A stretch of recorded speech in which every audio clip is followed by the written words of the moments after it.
자, 임대주택 등록할지 말지 고민이신 분들 계시죠? 제가 명확하게 말씀드리겠습니다. 지금은 하지 마십시오. 지금이라는 거는 정부가 2분기 때 발표하기로 한 주택임대사업자 인센티브 복원하기로 했거든요. 아직 안 나왔습니다. 나오기 전까지는 하지 마셔라. 그래서 제가 세 가지에 대해서 제가 설명드릴 겁니다. 지금은 하지 마시라는 거. 자, 그리고 왜 하면 안 되는지 이유. 그리고 세 번째, 과연 정부 제도 개편이 되면 그때 하면 되는지, 그때 뭘 체크하면 되는지, 이 세 가지에 대해서 제가 설명드리도록 하겠습니다. 여러분들 아시는 것처럼 현재 임대주택은 내가 기존에 있었던 집을 사가지고 등록하는 매입 임대가 있고, 내가 이거를 실제 만들어서 하는 건설 임대가 있어요. 그런데 과거 지난 정부 때 집값이 굉장히 많이 올랐잖아요. 그래서 여러 가지 대책이 나왔는데 그 중에 2020년도에 710 대책이 나오면서 그 전에 이제 619도 나왔었죠. 그러면서 연속적으로 주택임대사업자 혜택을 축소하면서 급기야는 710 대책 때 이제 아파트 신규 등록은 막아버립니다. 그리고 이제 민간단기 이거 4년짜리 있었죠. 그 4년짜리도 그냥 없애버리고 그 당시 이유가 그거였어요. 집값이 너무 많이 오르는데 그 중에 집값이 오르는 이유 중에 하나가 임대주택으로 등록해가지고 시장에 내놓지 않은 주택임대 사업자들 때문이다. 굉장히 좀 동의할 수 없는 그런 주장 중에 하나였습니다.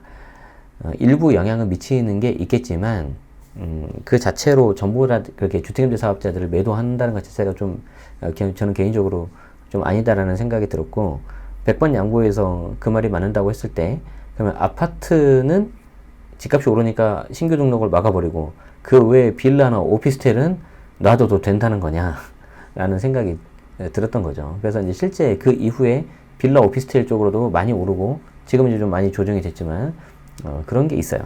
그래서 여기 보시면은 현재 이제 아파트 같은 경우에 85제곱미터 이 아파트 지금 이 부분이 안 되고 있는 거죠.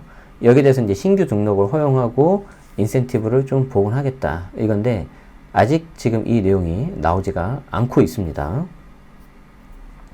자, 그러면 제가 지금은 현재 기준 상태에서는 등록을 하지 마시라고 했는데 왜 그러는지 좀 설명을 드릴게요. 여러 가지 지금 제도가 있는데 혜택이 있는데 취득세 감면이 있고 재산세 감면이 있고 그리고 이제 종부세 합산 배제, 양도세 중과 배제 이런 여러 가지 혜택들이 있는데 이 혜택을 전부 다 받으시는 게 좋겠지만 이게 만만치가 않다. 하나씩 보겠습니다. 먼저 취득세 감면을 받으시려면 여러분이 갖고 있는 게 신축 또는 분양권이어야 돼요. 그러면 지금 아파트 빼고 신축 또는 분양권이 뭐가 있어요? 뭐 빌라 신축 혹은 오피스텔 분양권 이런 것들이 있겠죠. 그리고 전용 60제곱미터 이하 즉 20평대만 가능한 거죠. 이것도 200만원까지 가능하고 200만원 초과되면은 15%에 대해서 부담을 해야 돼요.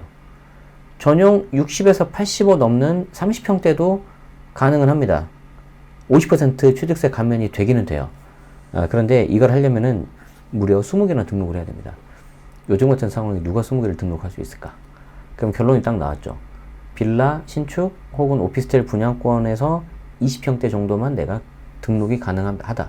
취득세 감면을 받기 위해서는. 자, 두 번째는 전용 면적은 85제곱미터 이하로 늘어나요. 물론 여기 이제 가액 요건이 붙긴 합니다. 다만 그거보다 훨씬 더 중요한 게 뭐냐면 2개 이상 등록을 해야 됩니다. 2개 이상. 그러면은 내가 집이 하나 있고 나머지 하나 임대주택 등록했는데 이 나머지 하나만 등록해서는 재산세 감면 혜택이 없는 거죠. 하나 더 사야 돼요. 그럼 취득세 어떻게 할 건데? 최소 8% 나와버릴 건데. 그렇죠? 아니면 내가 살던 집을 나가서 나는 임차로 들어가고 이걸 내줘야 되나? 조금 이상해요. 그런데 정부가 지난번 보도자료를 보면은 다른 항목도 앞으로 2개 이상 등록을 해야지 혜택을 주겠다라고 한 거죠. 그래서 조금 이 부분이 약간 좀 부담이 될 수가 있다고 저는 생각을 합니다. 자, 세 번째는 종부세 합산 배제인데 종부세 합산 배제가 이제 굉장히 요건이 많이 필요하거든요. 그 중에 하나가 뭐냐면 기준 시가가 6억 이하야 돼요. 수도권 밖은 3억 이하야 되고.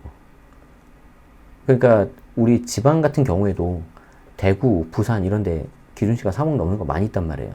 내가 이걸 좀 오래 가지고 있으려고 종부세 합산 배제, 즉 종부세 혜택을 받으려고 등록하는 순간 어떻게 되는 거죠?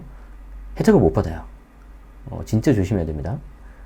게다가 2018년 9월 14일 이후 조정 대상 지역에서 신규로 취득하는 경우에는 혜택이 없다. 물론 유주택자에 해당됩니다. 무주택자는 해당 안 되지만. 그래서 이 부분이 좀 개정이 돼야 되거든요. 그래서 정부도 알고 있어요.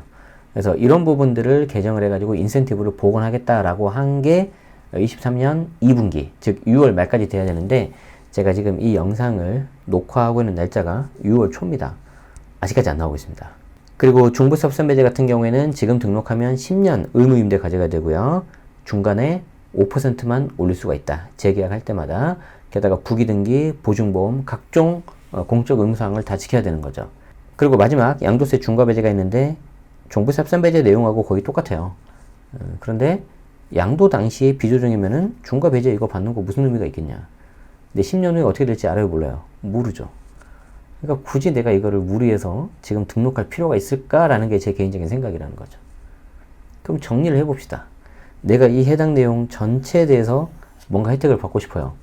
그럼 어떻게 해야 돼요? 뭐 예를 들어서 오피스텔 분양권 사는 거죠.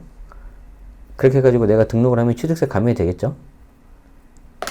취득세 감면은 된다는 거예요. 그러니까 취득세 감면은 되는데, 내가 이걸 또 재산세 감면 받으려면 어떻게 해야 돼요?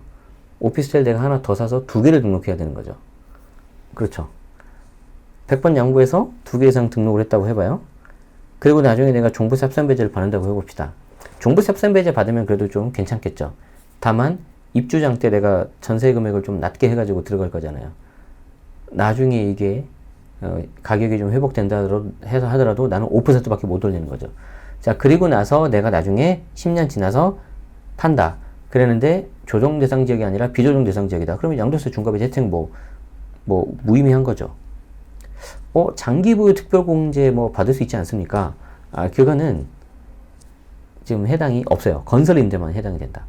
그래도 10년 가지고 있으니까 1년에 2%씩 해서 20%는 받을 수 있습니다. 조금 약하다라고 저는 생각합니다. 그러면은 내가 그 입주장을 이렇게 다 버텨가지고 종부세 합산배제 혜택 받고 그거 외에는 다른 게 없다는 거죠. 그래서 저는 개인적으로 이번에 이제 정부가 발표를 하면 이 내용이 좀 나와야 된다고 생각을 해요. 단기 5년 이하 혹은 장특공 50% 되는 거, 요런 내용들이 좀 나와야지 내가 좀 할 수 있지 않을까, 뭔가 좀 인센티브가 있지 않을까, 저는 그렇게 생각을 합니다. 그런데 정부 지난번 보도 자료를 보니까 기준시가 6억에서 9억으로 올려버리고 수도권 밖은 3억에서 6억 올리고 이거를 무려 15년 의무임대를 한다는데, 그거는 너무 깁니다. 거의 이렇게 증여나 상속 쪽으로 이제 가야 되는 거죠. 한 가지 이런 건 있을 것 같아요. 지금 수준에서 예를 들어서 초기 재개발 같은 걸 노리고 없는 셈 치고 나는 그냥 종부세 합산배제만 받아도 된다. 그런 것들을 그냥 묻어두고 10년 이상 그냥 계속 가져가겠다 하시는 분들은 해볼만 하기는 합니다. 다만 그 녀석이 계속해서 주택수가 카운트가 되기 때문에 다른 주택 비과세 받기가 굉장히 힘들다. 그 다른 주택 비과세를 받으려면 무조건 거주하셔야 되고 등록한 임대주택도 요건 다 지켜야 된다. 이게 이제 거주주택 비과세 특례 소득세법 시행령 155조 20항에 있는 건데 굉장히 좀 어렵기 때문에 이거는 제가 다음에 설명을 드리도록 하겠습니다.